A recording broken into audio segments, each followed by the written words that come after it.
All right, so it looks like we're live here. So hey guys, my name is Dan from TreeBeard Book Reviews, and today I am joined by two wonderful people. We have Kayla from Kay's Hidden Bookshelf, and Nico or Dill the Pickler from Nico's Book Reviews.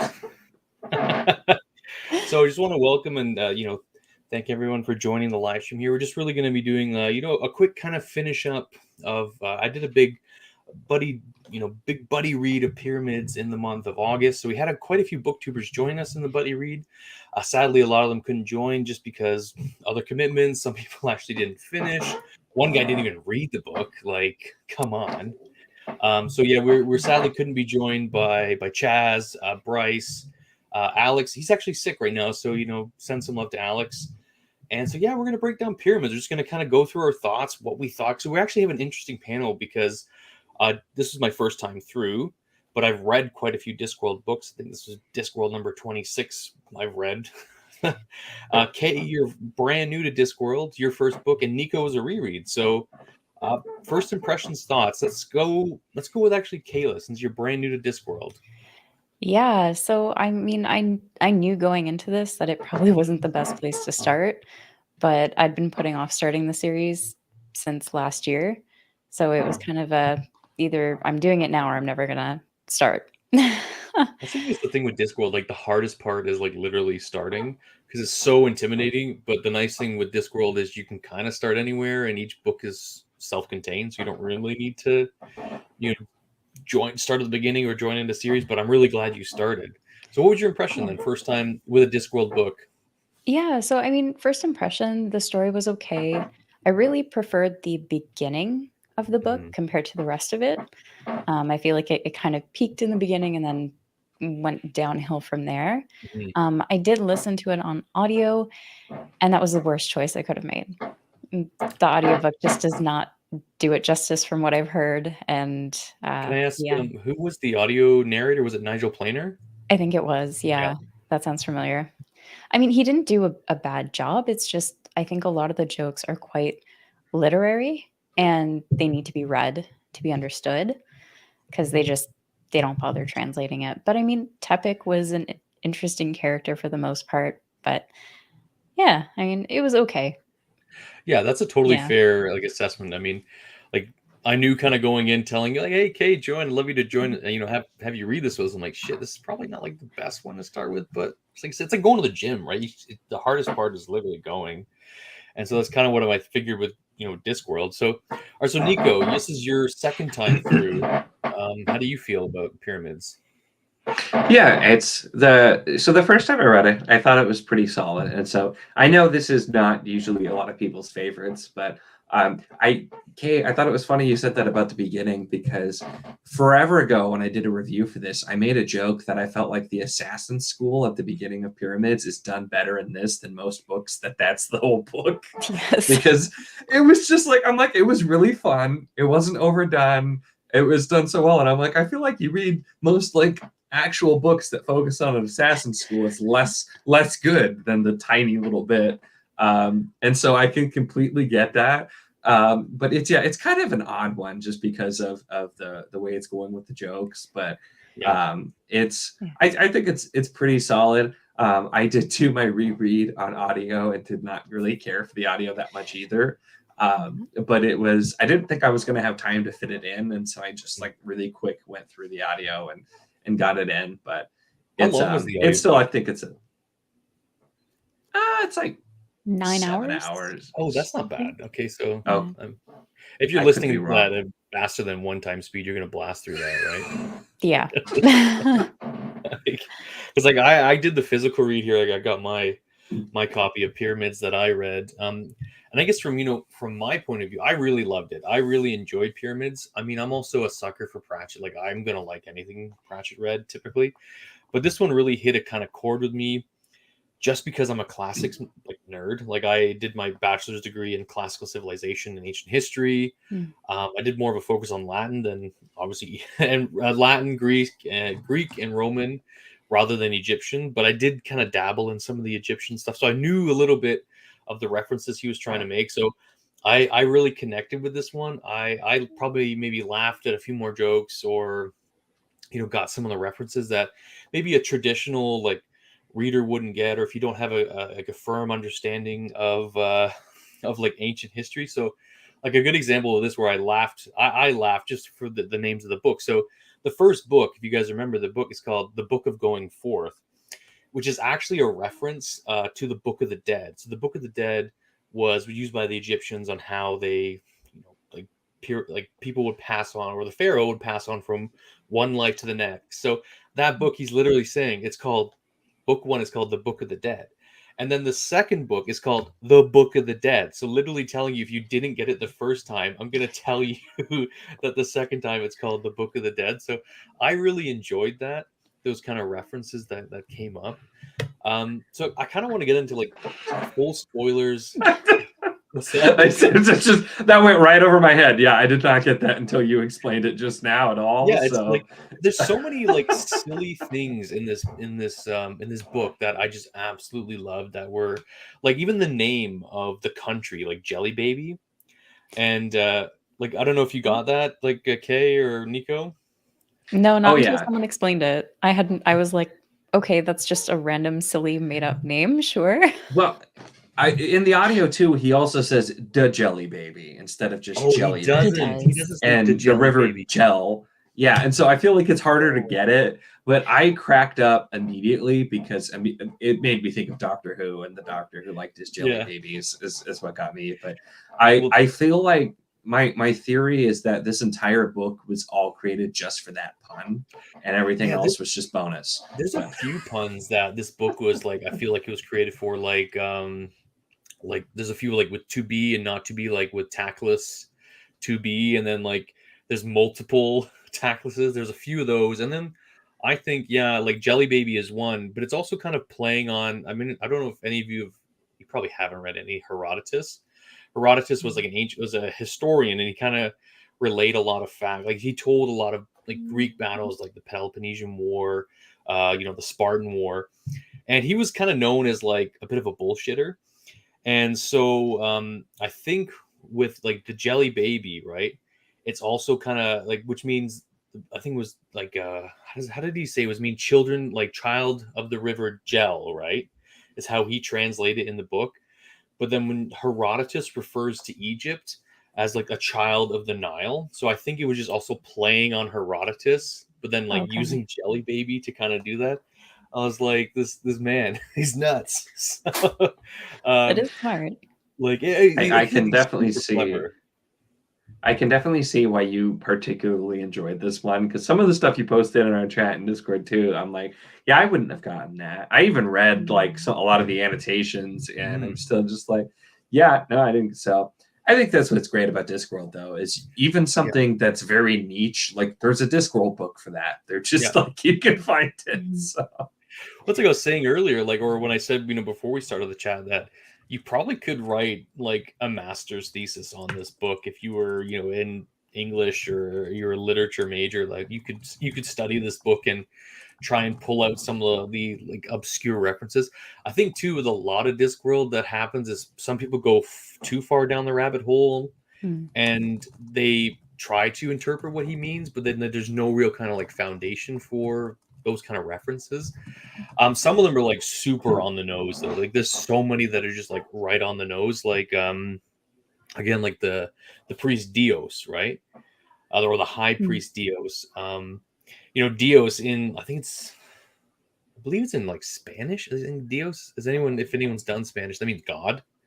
In Spanish. So like there's so much things that are on the nose, like with I haven't even been looking at the comments. This is my bad here. Andrew's just having a blast in there. I was just saying, it's just Andrew. It's just Andrew having fun with himself. So. But I'll let you know, Nigel also mispronounces Dios and says Dios. So kind of once again, takes away the joke when you read audio. So. I mean, it might be Dios. Like if it was pronouncing it like ancient Greek. Ancient Greek, I was really bad at when I was in school. Like ancient, because it's all got like breath marks on it, and like literally an accent could change like the word from like tree to like urinal or something like that. So it's like I was terrible at ancient Greek. So I don't know. It could be Dios, but like I'm just trying to think now. So let's maybe start with book one. So the book one was really focused around like Tepik's kind of journey in the assassin school. Like, so he's the first Jellybabian prince who had left for an education and left Jellybaby to be educated outside of in Ankh-Morpork. So yeah, we kind of talked about how we all really liked the assassin school, and I really liked that, but it was also kind of hard to follow too at some points where it was jumping back in time. Mm-hmm. What did you guys think of that? I mean, I liked some of the themes that were explored throughout the book, but in this section in particular, I don't know if we're talking spoilers at this point, or is it just... Let's get full spoilers. Let's just break it down, the whole book. Okay, so I did like the scene where he gets into his test and he can't do it, but then like chaos and things happen and he ends up passing the test anyway. So the whole concept of an assassin who doesn't really want to kill anyone, I thought that was pretty funny throughout, especially the way it was presented. But I just loved how, like, no one leaves alive. If you don't do this, you don't make it out of here. You're never seen again. Well, I liked how, him not killing like the body under the dummy was actually him passing the test, because an assassin should be paid for any murder he commits. So I really loved that. Like, so Tepik kind of got away with it. I don't know if you guys caught the gargoyle. Did you guys catch the gargoyle? Oh, I don't think I did. Oh, what's in the mug? It's sorry guys. It's Andrew's asking what's in the mug. It's just coffee. It's my Yeti, my Yeti mug. So decaf. If I have like any caffeine after 3 o'clock, you have to peel me off the ceiling. I just have to say that's the best mug. Oh, sorry. They are the best mugs. They keep coffee so warm. Go, but Niko, yes, yeah, so the gargoyle. I don't know if you guys noticed in the trial, Tepik's like leaning on a gargoyle for a lot of it. And then when you get into, when he finally sees Marisette is like pushing off like chalk or like clay from his like shoulders. And so I think like Pratchett was kind of hinting that Marisette was actually the gargoyle the whole time. That was something I kind of caught. I'm like, I bet like Marisette is this gargoyle. And then like you see Marisette later and he's like brushing all this like dirt or coal off his shoulders. I thought that was pretty funny. I think that's something I'm be better at catching in a reread. Yeah, I think so. Yeah, you do get some fun things in this one on reread. I do feel like. Like I said, like it's one of those books where if you have like a knowledge of ancient history, you're going to pick a lot more up than someone who doesn't. But I still think it was just a lot of fun. It actually kind of felt like the assassin school felt like Hogwarts, but for assassins, which I thought was kind of cool. Like Hogwarts before Hogwarts even existed, because this book came out in like 1989, so it's a fairly old book. Like it's I think I was like 3 months old when this book came out. So. I would absolutely read the story of Tepik, the assassin who doesn't want to kill people, but somehow keeps messing up and succeeding. Like, I would read that as a whole story, 100%. Yeah. I would. I can't remember if someone like I had a friend in university like propose a book idea to me where this guy was in this like really high pressure job, but he kept wanting to get fired. But he kept trying to do the worst things possible, but it turned out the worst things were actually were the right things to do. Like, he would like punch the boss's wife in the face, and it turns out like she was embezzling a ton of money from the so she got invested. It was just like a silly story, but that kind of plays along that line, Niko, of what you're saying. Like, yeah, Tepik the unassuming, right? I think it hinted at the end of the book where like Tepik almost becomes like an Indiana Jones figure, where they're gonna go like, go search some like ancient temples out and stuff like that. Well, they better watch out. They might run into Cohen the Barbarian. Cohen the Barbarian. I'm sure there's some Cohen references in there that I didn't catch. Like I don't know if there were in this one, but yeah, maybe not. There was like a few like references to modern like to some Discworld characters like Dr. Cruces, like Zeno and Ibid were mentioned, because Zeno and Ibid you see in later books, like in Small Gods. So that was kind of cool. like the philosophers. So let's maybe like talk about. Oh my God, my fat fingers looking at Theo here. This guy. This is the guy who didn't read the book. There's a typo up ahead, like up higher. That's yeah. Yeah. My chair. I was going to say, between Theo and Andrew, I feel like they're just hitting on all of us at this point. So, I mean, we're awesome people, and so are they. So it's all good. Yeah, of course. To answer your question, Andrew, my chair is super comfy, and Amazon. That's all I know. It does look like very big and plush. It's my office chair. You're like sitting on a throne like a pharaoh. Like, yeah. Okay. I came prepared. Very appropriate, yes. So, what did you guys think to Tracy,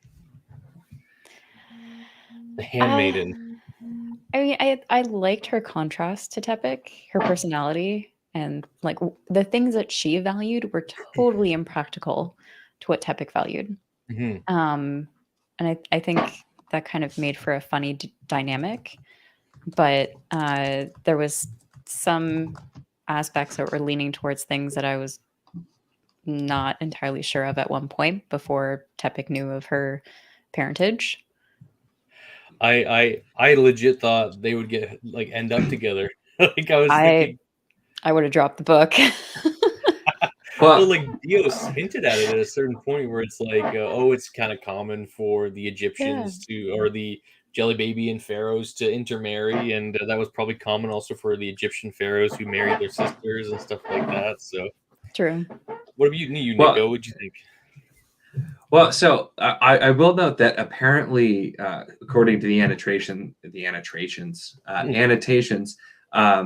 Tracy is like a commonly used name. It's kind of like, back in the day, like dumb blonde jokes, apparently, but Britain's version. Oh, really? Apparently that's a reference. So I didn't get that on my own, but it did make me laugh, just the whole idea, because Dios is like explaining that, maybe you can marry your aunt or something. And Tepik is just like disgusted, but then he's like, oh, Tracy's pretty cute. And then, dead father's like, oh, she's my favorite. She's your sister, And so the implication that they might get together, I'm glad they didn't, but it just worked because he's like, it's so disgusting. And then immediately he's like, person I don't know is my sister, though.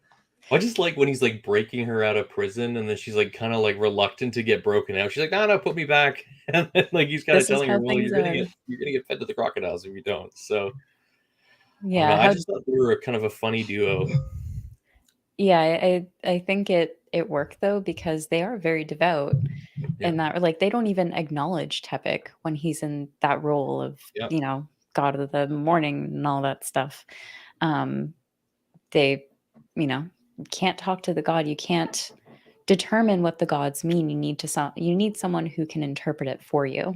Mm-hmm. And I think that was a really fun plug in there too.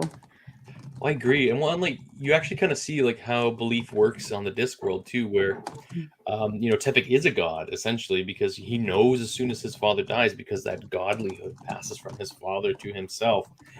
And like the way belief works on the Discworld, it's like if you believe something to be a god, it can become a god. And so that's how Tepik gets those powers. And when he takes his step, and like corn stalks sprout out of the sky, out of the ground, right? So I really love how belief is kind of bandied about and played with in this book. And it's kind of funny to see that that mix of divine and humanity with Tepik. So let's moving on here. Let's see. I wrote a few notes of certain things I wanted to talk about. So we talked about Jelly Baby. One of the things I want to talk about was Dios's staff. Did you guys catch any of the references there with Dios's staff with the intertwined snakes and serpents? Oh, like culturally? Well, yeah, it's like a history. I guess it's culturally or mythologically. Because I know there's different meanings culturally, where there's a snake eating a snake, kind of killing each other basically. Yeah, never-ending snake. Yeah, the Ouroboros. Yeah, that's correct. Yeah, which actually kind of that plays into really the ending of the book with the time holder, right? But so like I believe because it was two snakes intertwined, and then their heads were kind of like at the top. But then at the end of the book, then they were you know, they were the Ouroboros, they're like eating their own tails, right? Yeah. So it's I caught that as kind of like a reference to like Asclepius and like Hermes from like Greek and Roman myth, where like they were like the messenger, like Hermes being the messenger of the gods, and so then like Dios essentially like, you know, is the voice of God, and just kind of like whatever Tepic would say, Dios like, no, I'm gonna like, you know, say what I want. Oh, no, I'm sorry. Andrew, go back and read that book, please. Not that I don't want you here, but I want you to read that book. Thank you. This book, Memories of Blood and Shadow. Who's that by? It's Aaron S. Jones. It's a grim, dark fantasy. It has a similar structure to Name of the Wind. Oh, okay. Rothfuss. Yeah. Okay, yeah. I got to read the first binding by Ronnie Verdi, and that's supposed to be a very similar Name of the Windish book too. I still haven't read Name of the Wind, God, and I probably won't. Yeah. Don't. If it gets finished. Yeah, if it gets finished, for sure, pick it up. But you know, until then, right, just read something else. So, okay, so maybe let's talk about Dill the Pickler. I think Nico should take this. Yeah, Nico, you got to take this one. What?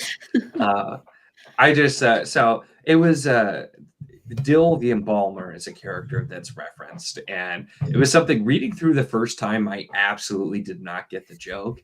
And then I'm reading as I was doing the reread, and after I'd like looked at the annotations and anything, I'm like, oh my gosh, it actually feels so obvious, because it's even mentioned, like he's never called Dill the Pickler, but he's Dill the Embalmer.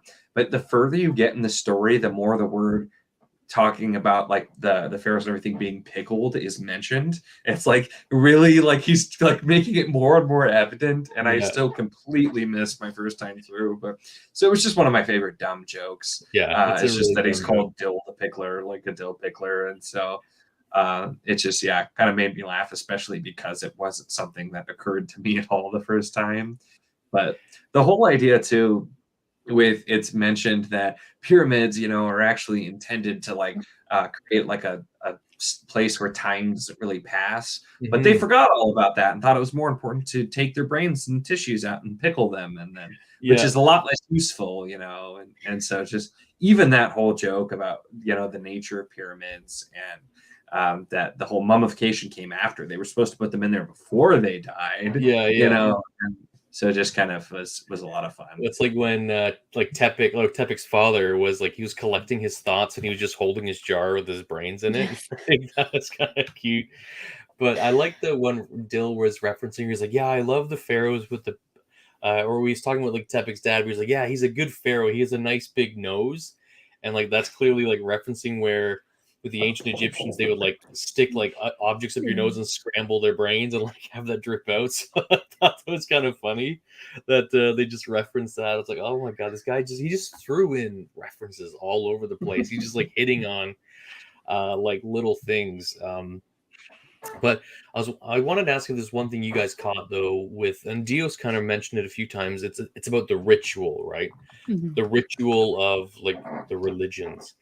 Or the ritual of belief. And this is what I really, really liked and appreciated in this book was not many people understand it, like ancient religions, they don't really care what you believe, right, as an individual. And that's probably why they weren't as successful as they are nowadays, is because, you know, ancient religions, it was all about, you know, what you did for the state, right, with your belief. And so everything was orthopraxic, meaning it was about the correct ritual, because doing the correct ritual will, you know, ensure like a harvest bounty for the next year, right? Whereas like modern religions are more orthodoxic. They don't really care what the ritual is. They just care about the belief.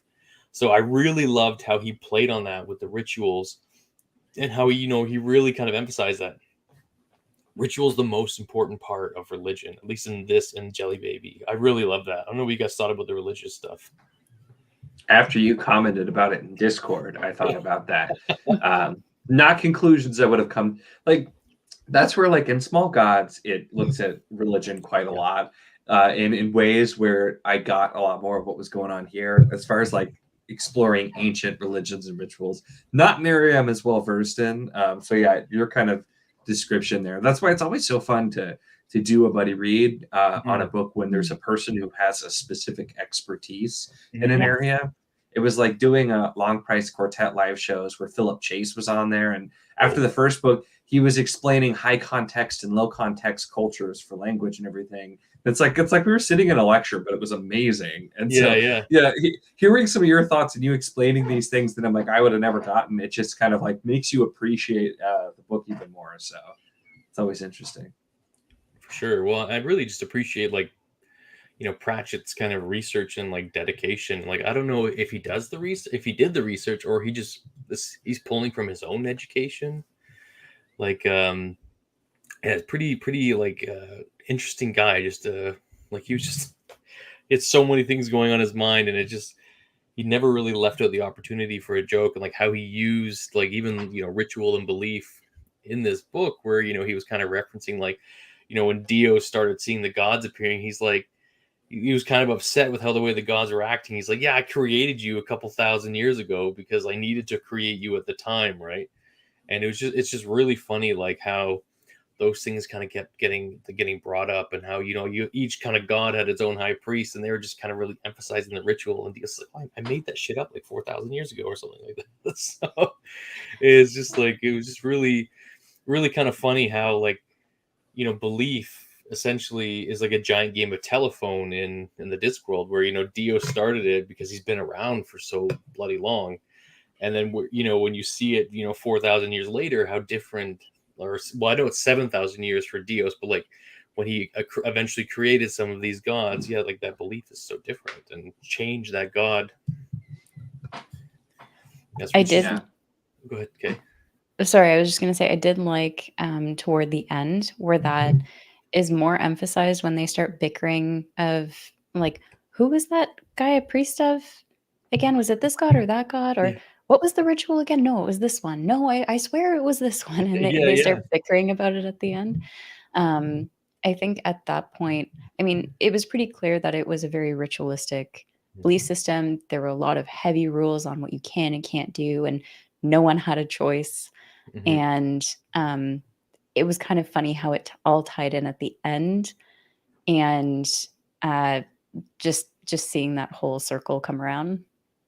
Yeah, because that's that's the interesting about this book. Like, it, I guess, kind of bringing it back to like the time polder, is like, you know, Dios is like the first advisor to the first, I guess, the first pharaoh. I can't remember his name now. It started with a P, I imagine. Some guy who needed advice. And so, you know, he was the first advisor, moved, you know, stayed to the advisor because he used the pyramids to, you know, prolong his life. Gets to the end of the cycle with Tepic, and then, you know, with the giant pyramid, gets sent back in time to become so like literally starts that cycle over again. I'm like, this book's wild. In the end, I was like, how did like this guy, like, it's like a self-fulfilling prophecy, but, you know, it starts that cycle over and over again. Like, it's just fascinating how he did that. I loved it. It the whole thing too, which also I rewatched the show not long ago, so it was like fresh in my mind. I just kept thinking about Stargate SG-1 with some of the ancient pyramid things, and just some of the things that were done. I'm just like, yeah, that makes sense. Clearly Dios doesn't go old, you know, and that's what's happening here. But so it's always fun just mixing references like that too, which I thought of. Yeah, like he added so much, and like with the pyramids, it's just so funny, like how, you know, you had to build them because you're a pharaoh, and then but they were bankrupting the country to build them. And like, it's so funny how like the pyramid builders were like, yeah, we never get paid by these pharaohs, but we're going to keep building them because all these other places, like in our neighbors, they're going to buy pyramids and we'll build them, right? So it's just such a funny like book where it's really kind of showing like how, you know, the wealth of these pharaohs is really just fictitious wealth, right? It doesn't really exist. But I did the kind of the nature of belief, which is talked about a lot in there too, which I think is done really well for like the serious parts and the jokes. Just with like, there's the repeated references to like Tepic and his father. Like, they know that they're responsible for the sun rising and the sun setting. They're not really sure what they, you know, do, but, you know, it's happening. They must be doing a good job. And like at the end, all the references to like, all the people, like, of course they believe in the gods. They just, didn't expect them to be real, the kind of the whole thing too. And that goes back to like you use the correct terms, which I can't remember which one was which, but like the ritual, like they have full faith in that, but like actually really believing in as a literal thing, not so much. And so a lot of fun with that. I wonder if you guys enjoyed as much as I enjoyed was when all the three sun gods were fighting over which like chariot would pull the sun across the sky, and then it was like the high priest were kind of, I think it was the high priest was like almost commentating on it like a sports commentator. That was so funny, and I don't know how that came across in the audiobook. Was it done like like a sporting event or? It was, yeah. It was like I don't. Yeah, it was like a sporting event, almost kind of like an auction in a way, with the speed that the narrator got that scene across. But breathless almost. Yeah. I love that part. That was so funny. Did any of you guys catch the Romulus and Remus reference? Ooh, no, I don't think I did. So I read about it in the annotation.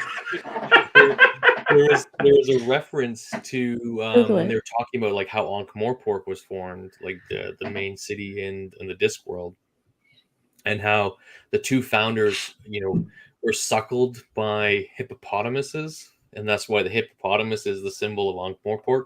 So that's really like a reference to like Romulus and Remus, the two twins who founded Rome, and they were suckled by a she-wolf. So I thought that was just kind of funny. I'm like, this guy he just can't leave anything alone. Like he has to kind of harp on, like, I think that's what these ancient religion books, like, small gods and pyramids, he's just like, I gotta get these in now because I'm probably never gonna get another opportunity to put these like jabs in, because there were so many, like the Symposium, that was one that when we were in Ephebi, and the Sortian horse, like that was kind of cool, like the Trojan horse, because like because it's funny how like Jelly Baby acted as like, it was almost like a no man's land essentially between or an armistice between like Ephebi and Sort, which is like essentially like Ephebi was like Greece and Sort was like Troy. You're gonna love Eric, by the way. Oh, will I? Yeah. I mean, I'm gonna love it because it's Pratchett, but yeah, like I said, I just loved every part of this book with the references that you just are throwing in, like the Sortian horse, like, or the Trojan horse. And so what did you guys think to the world's greatest mathematician? You bastard. You bastard. So I have a comment about this. When we were chatting about it, well, not specifically about that, but what led to it was we were saying, Chaz was saying how there should be a glossary at the back of the book for all of Dios's bows and what they mean, because he has so many different bows.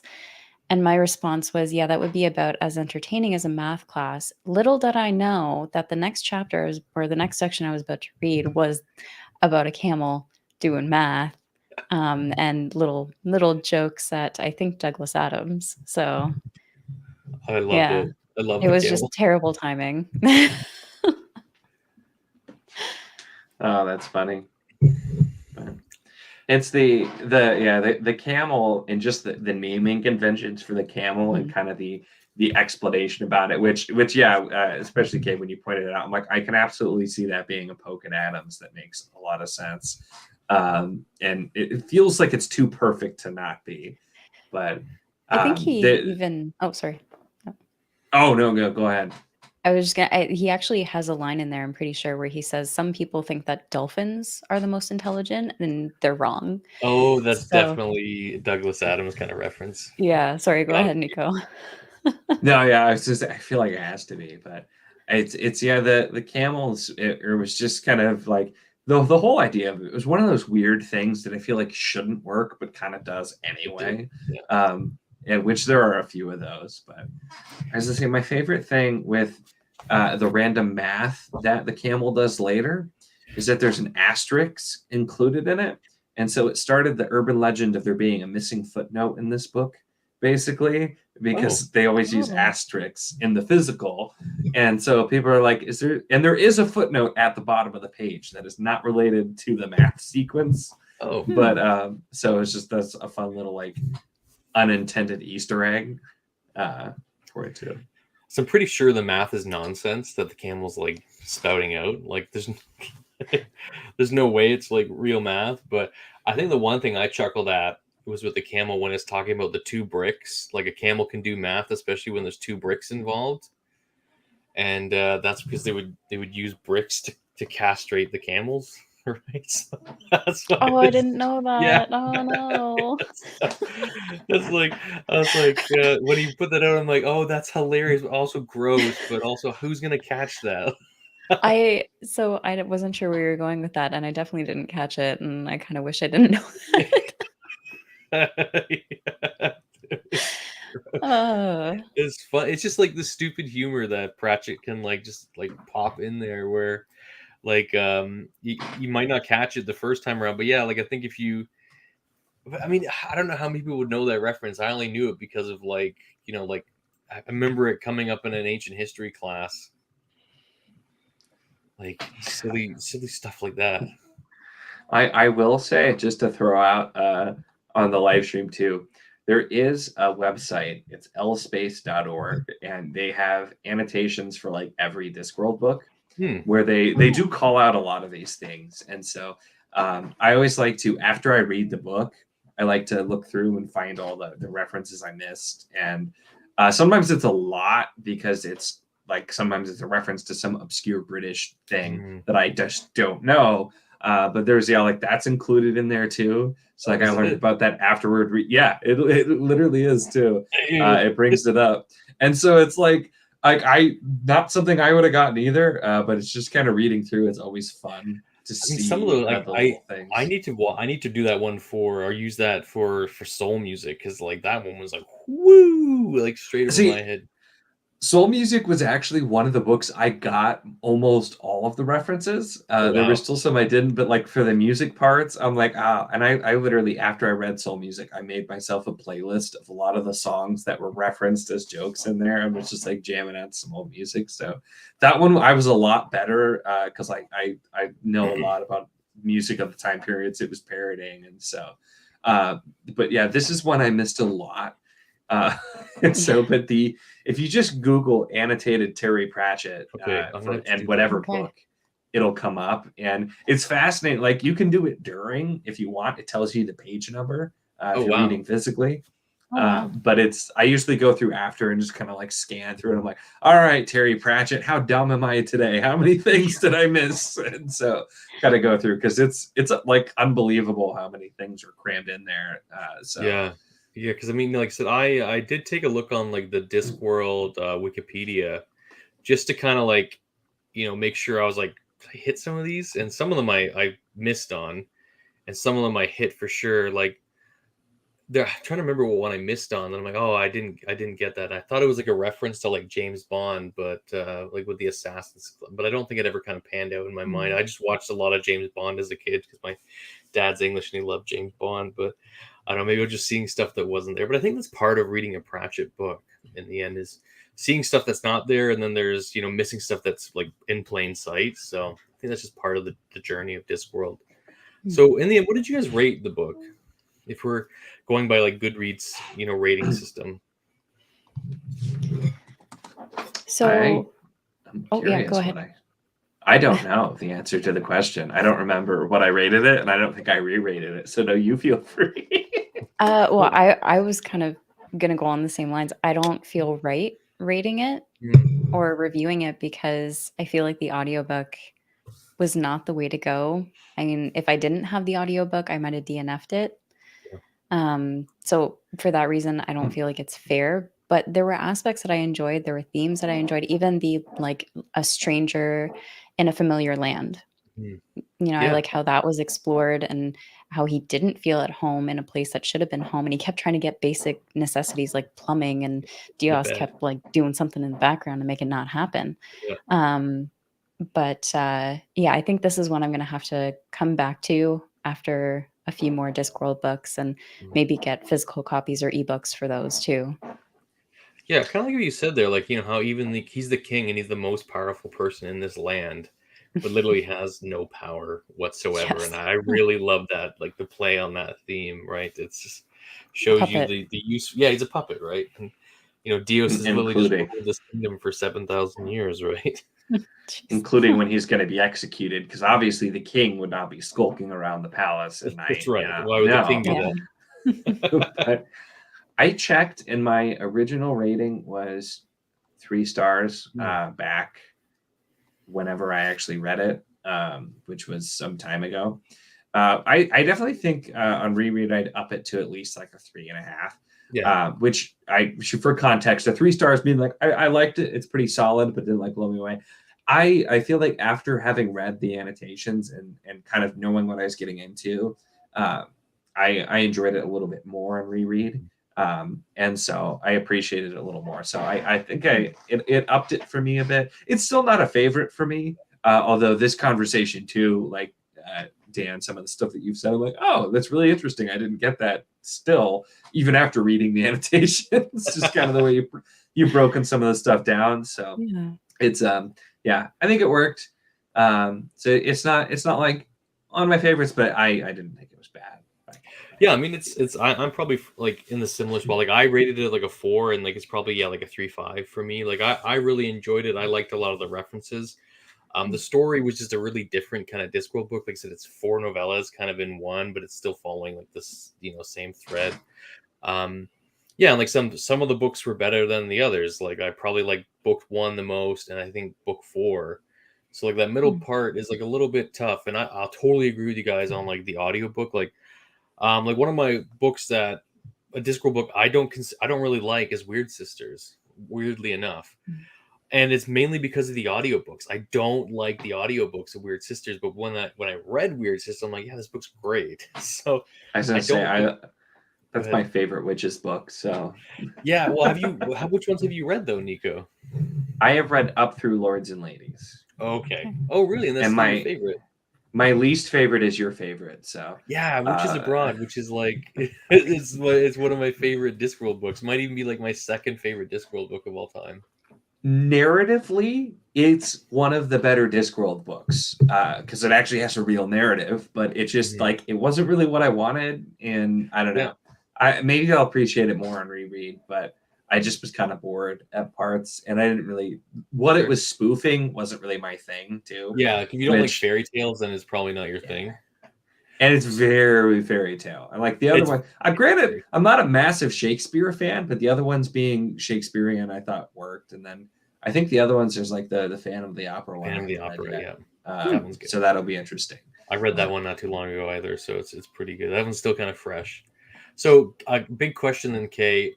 You said you're going to continue with the Discworld. Where do you think you're going to pick it back up or try again?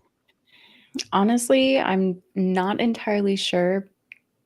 I keep hearing guards, so I'm thinking I'll try that one, but definitely whatever I go with next is going to be an ebook or a physical copy so I can understand these jokes a little bit better. And the annotations is a huge help because I do like referencing those kind of things too. For sure. But I mean, if you have any other suggestions, by all means, because I know there's so many options, but there's so many starting places. I actually think Guards is probably your best bet because it's actually book number 8 right after Pyramids, where Pyramids is number 7. So chronologically, you'd be just picking up after Pyramids. So I'm all set. There you go. I say it is a good starting point. I would recommend physical if you can. I've heard people complain about the annotations in the ebooks as well because they're kind of weird. I have never tried one on ebook, so I can't confirm, but I've heard that. But yeah, the annotations on ebook. Yeah, I didn't think about that. I've heard they're weird, but yeah, I originally started with Color of Magic and I didn't finish it, and I put Discworld down for a while. I've actually technically never finished the book, but Light Fantastic recaps what happened at the end, so I'm like, why go back? Your covers. So, yeah, and that's why it's like it's not great to start there because it's really not the prototypical Discworld book.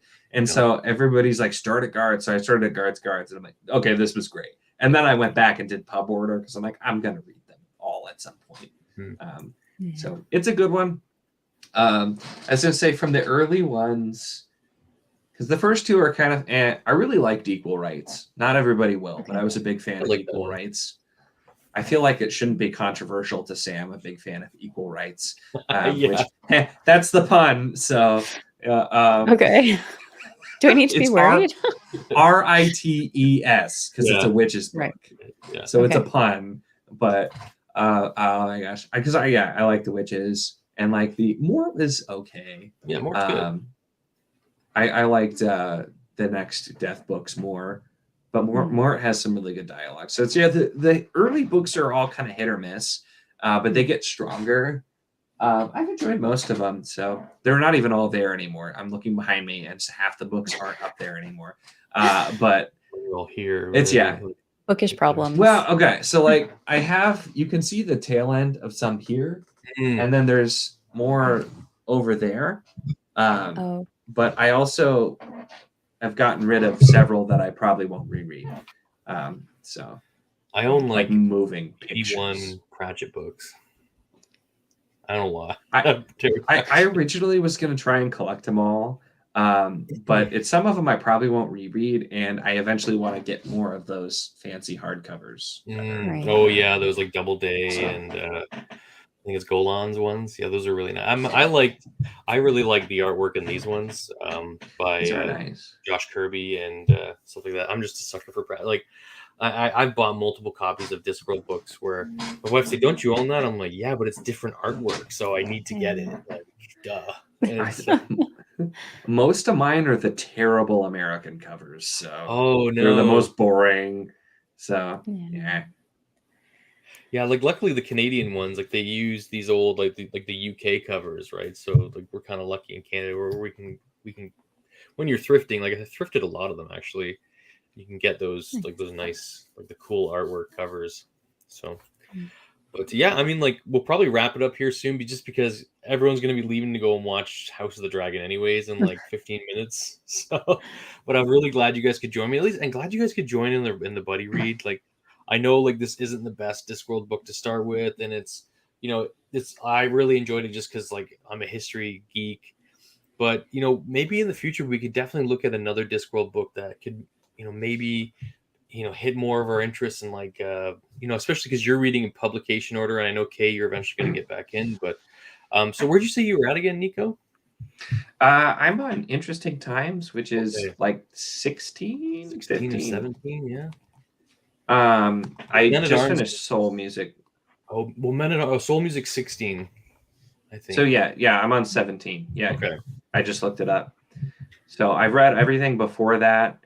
Men at Arms is probably my favorite so far overall. It's up between that and Small Gods. Oh, Small Gods is fantastic. So that actually would be even a good place for you to start 2K as Small Gods, because it's like these books, like Pyramids and Small Gods, are considered like the ancient civilization like books. Okay. So because this follows the theme, like you're going to see these similar cities like Ephebi, Sort. Right. But that one's set in Omnia, which it's mentioned. Omnia, I believe, is mentioned in Pyramids, but like just passing. Yeah. So, and it depends what kind of thing you want, because Small Gods is probably my favorite, but it's a kind of a study of religion, and if that's not your thing, it may not be your favorite. Right. Guards is a lot of like action movie guard type tropes you get in there, but there's always social commentary in all the Guards books too.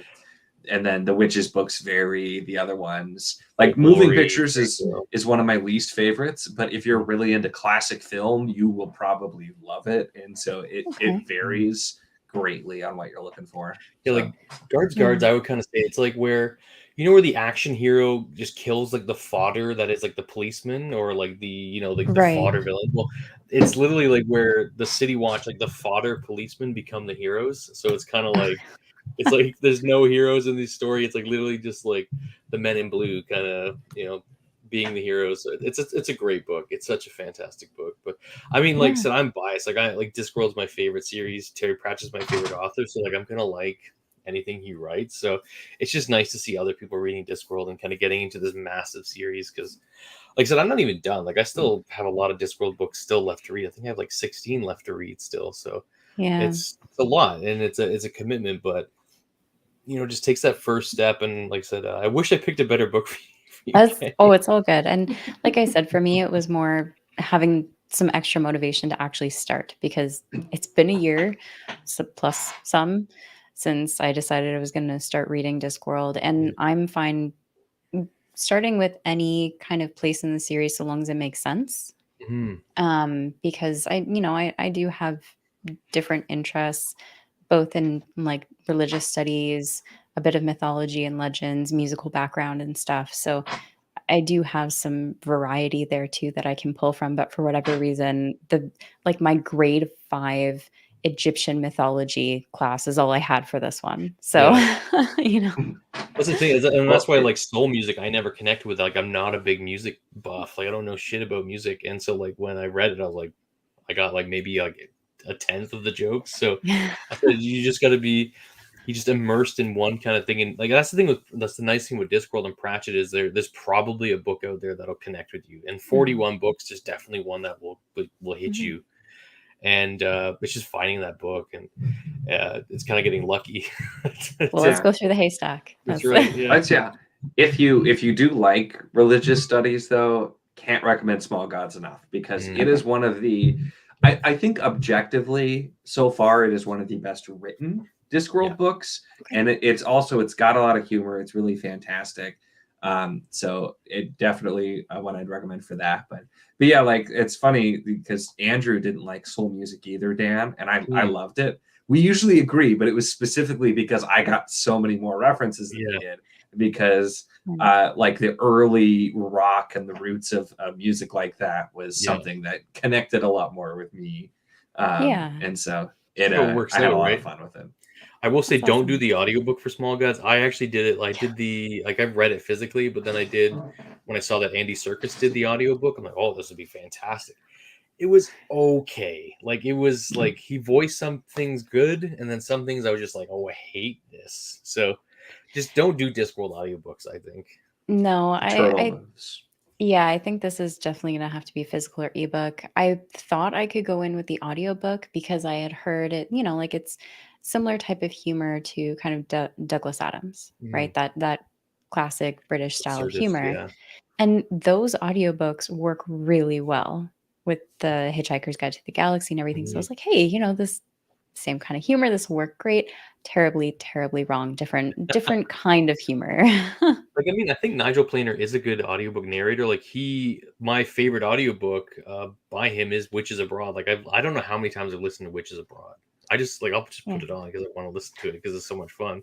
And that's because it's one of my favorite Discworld books. But yeah, like I said, some of them are hit or miss. And it's a shame that it was a miss. And I could see why it could easily miss just because of how the names were spelled. There's, pronouncing the P's.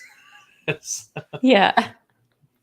Well, anyways, I think Discworld's hard to narrate. So. Discworld is hard to narrate, and it is. I think it's you need to read the jokes, I think, to fully understand it, and look at the text and get more of a connection with the work, and that's why I typically just read them all, and if I've listened to the audiobook, I'll generally go back and do the physical read anyways, because like they're better on a read. 100% they're better on a read. Lesson learned. Yeah, I mean that's it, right? And I think we'll end it here, though, guys. Thank you guys so much for joining the Buddy Read. Like I really enjoyed it, and I'm glad you guys could enjoy it with me too. And Kay, if once you do get to Guards and you want to have a chat, right here. I'll let you know for sure. Thanks for having us. Oh, thank you guys so much. It was such a pleasure.